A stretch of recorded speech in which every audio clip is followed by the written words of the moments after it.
இந்த tiny drop ஒரு 93,000 crore எம்பையரையே save பண்ணிருக்கு. எப்படின்னு சொல்றேன். 1971ல ஹர்ஷ் மரிவாலான்னு ஒருத்தர் கஸ்டமர்ஸ்க்கு பாராஷூட் ரொம்ப பிடிச்சிருக்கு, பட் போட்டியாளர்களோட பிராண்டை வாங்கிட்டு போயிடறாங்கன்னு பார்த்தாங்க. ஏன்னா பெரிய பேக்கேஜிங்னால. சரி சின்னதா 10 பாட்டில்ல வைக்கலாம்னு பார்த்தாரு. அது ரஸ்ட் ஆகி ரொம்ப டெரிபிளா இருந்துச்சு பாக்குறதுக்கு.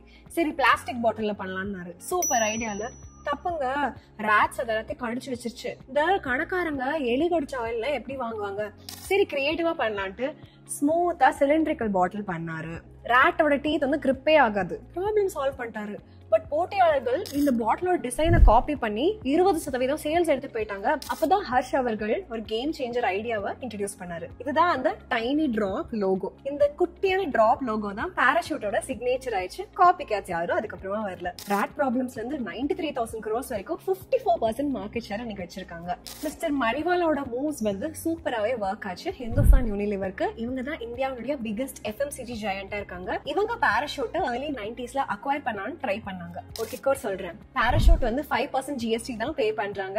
ஏன்னா எடிபிள் ஆயில்னு நேம் பண்றதுனால ஹேர் ஆயில் கிடையாது. ஸ்மார்ட்ல அடுத்ததா எந்த பிராண்டோட பேக்கேஜிங் ஸ்டோரியை நீங்க தெரிஞ்சுக்கணும்னு நினைக்கிறீங்கன்னு கமெண்ட் செக்ஷன்ல சொல்லிருங்க.